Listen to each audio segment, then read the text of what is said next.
স্বাভাবিক দিনগুলোর মধ্যে থেকে এই দিনটা যে একটু আলাদা হবে বুঝতে পারিনি, বা আমাদের দিনের শুরুটা এইরকম একটা দৃশ্যের মধ্য দিয়ে যে শুরু করতে হবে বুঝতে পারিনি।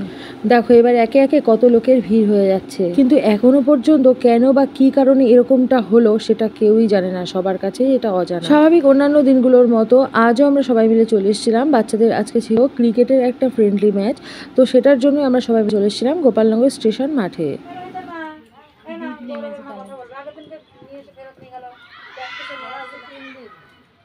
আপনি আসবে তো খানিকক্ষণ পরে।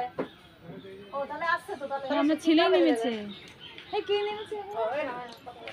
কোমরে হাত ফাত দিয়ে তো আমার ছেলেরই স্টাইল, কিন্তু হেলমেটটা আমার ছেলের না। কার হেলমেট? আমি নেমেছিল আগে। আরে হেলমেটটা সেই চেঞ্জ করেছে, হেলমেটে বাদ দিয়ে দিই। স্বাভাবিক ঘটনার পরেও কিন্তু সবাই মিলে স্বাভাবিক জীবনযাপনই করছে। সংসার জীবনে যে সমস্ত কাজকর্ম, তার পাশাপাশি সবাই কর্মজীবনটাও কিন্তু সামলে নিচ্ছে। অন্যান্য দিনের মতো বাচ্চারা আজও মাঠে এসে প্রথমে মাঠটাকে পরিষ্কার পরিচ্ছন্ন করে নিয়ে ম্যাচ শুরুর আগে যে সমস্ত জিনিসপত্র লাগবে সেগুলো আনতে গিয়েছিল প্ল্যাটফর্মের উপর, ওদের যে ঘরটা রয়েছে। তো সেই ঘরের মধ্যে থেকে জিনিস আনার সময় দুটো বাচ্চা দেখেছিল যে এরকম গাছের উপরে কেউ একজন বসে আছে। তারপর দেখো মাঠের মধ্যে একটা নন্দী মহারাজও ঢুকে পড়েছে, ও এখানে শুয়েই পড়লো। আর এখানে আজকে মানে স্বাভাবিক যে খেলার পরিস্থিতিটা সেটা কিছু ছিলই না, এইরকম একটা পরিস্থিতি ছিল এখানে। তারপর এখানে চলে আসলো লোকাল থানা থেকে, আর যেহেতু এটা রেলের জায়গা তো ওই জন্য যাবতীয় যা কিছু করার দরকার, মানে যে সমস্ত পদক্ষেপ নেওয়ার দরকার সমস্ত রকম পদক্ষেপ নেওয়ার পর তারপর ওনাকে উপর থেকে নামাবেন। তো যাই হোক আমি আর ওখানে গিয়ে দেখিনি, কারণ এগুলো না মানে চোখে দেখা যায় না, বা সব সময় একটা আতঙ্ক একটা ভয় কাজ করে। জানি না কেন এটা অস্বাভাবিক মনে হলেও এটা আমার কাছে স্বাভাবিক, তো ওই জন্য আমি আর ওখানে কাছ থেকে দেখতে যাইনি। আর এর মধ্যে বাচ্চারা যখন খেলছিল ওদের মনটাও কিন্তু ঠিকমতো স্থিরভাবে খেলার মধ্যে রাখতে পারছিল না, কারণ আমরা বড়রাই যেহেতু এতটা আতঙ্ক বা এতটা একটা অন্য মনস্কর মধ্যে ছিলাম, তো সেখানে ওরা তো বাচ্চা, তো 35 ওভারে খেলা ছিল ঠিকই, কিন্তু মানে পুরোপুরিভাবে ওরা যতটা পারফর্ম করতে পারে ঠিকঠাক মতো পারফর্ম করতে পারিনি। তো যাই হোক এখানে এদের টার্গেট ছিল 93 মতো, তো 35 ওভারে 93 টার্গেট, এটা কিন্তু মানে খুব ওরা যে এইরকমই করে এরকম কিন্তু না।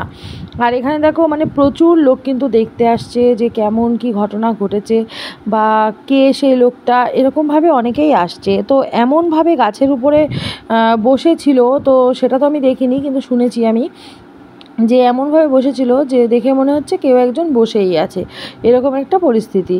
তো যাই হোক তারপর দেখো এখানে খেলাটা মোটামুটিভাবে হচ্ছে, তো খুব বেশি সময় লাগবে না। ওই যে না না না ওই বকুলতলা দিয়ে ওই পাশ দিয়ে আসো, ওই একদম পিছন দিকে মোবাইলে সব ছেড়ে দিয়েছে না তোরা।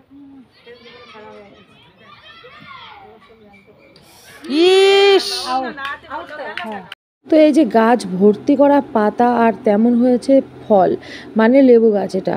তো যাই হোক তো এতটা ঘন বাইরে থেকে কিন্তু ঠিকমতো বোঝাও যাচ্ছে না যে ভেতরে কেউ আছে কি নেই। তো যখন বাচ্চারা নিচে গিয়ে উপরের দিকে তাকিয়েছিল তখন কিন্তু দেখেছিল, তো সিচুয়েশানটা কেমন ছিল তো কি বলবো। তো যাই হোক তারপর ওখান থেকে ওনাকে নামানোর পর ওনাকে যখন ওখানে কিছু কাজকর্ম ছিল তো সেই সমস্ত ওরা সবাই মিলে করছিল, তো আমরা এখন সবাই মিলে চলে গেলাম। বাচ্চাদের যেহেতু এখন ড্রিঙ্কস টাইম বা টিফিন টাইম, তো ওই জন্য। তো এখানে আসার পর দেখো দিদি নিয়ে এসেছিলো মুড়ি, আর একটা দিদি নিয়ে এসেছিলো চানাচুর, তো সেটা মাখা হলো, তারপর সবাই মিলে এখানে খাওয়া দাওয়া হলো। তো দেখো কিছুই কিন্তু কোনো কিছুর জন্য বন্ধ থাকে না। আমি এই কারণে এই ভিডিওটা করলাম যে মানে কোনো কিছুই কিন্তু কোনো কিছুর জন্যই আটকে থাকে না, সবাই কিন্তু স্বাভাবিকভাবেই জীবনযাপন করে। তো মানে উনি যে চলে গিয়েছে বা এরকম একটা পরিস্থিতি ঘটেছে মাঠের মধ্যেই, এক প্রান্তে ওই ঘটনাটা ঘটছে আর এক প্রান্তে আমরা রয়েছি, ওই যে ওই প্রান্তে ওই ঘটনাটা ঘটেছে, মাঝখানে বাচ্চারা খেলছে, আমরা এই পাশে বসে আছি। তো কোনো কিছুই কিন্তু কোনো কিছুর জন্য আটকে নেই, বা কোনো কিছুই কিন্তু কোনো কিছুর জন্য বন্ধ নেই, সব কিন্তু হয়েই যাচ্ছে। তারপর অবশেষে ওনাকে সমস্ত কাজকর্ম শেষ করার পর নিয়ে যাচ্ছে এখন।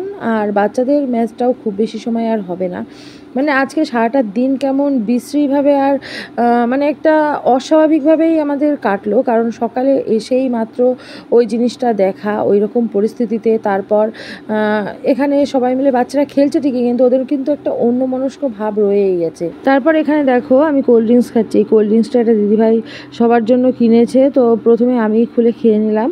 আর প্রচণ্ড গরম পড়েছে, এই ঠান্ডা ঠান্ডা কোল্ড ড্রিঙ্কসটা বেশ ভালোই লাগছে। আর তারপর দেখো এর মধ্যে ম্যাচটাও শেষ হয়ে গেল প্রায়, আর হয়তো 2টো ওভার বাকি আছে, এরকম একটা পরিস্থিতি।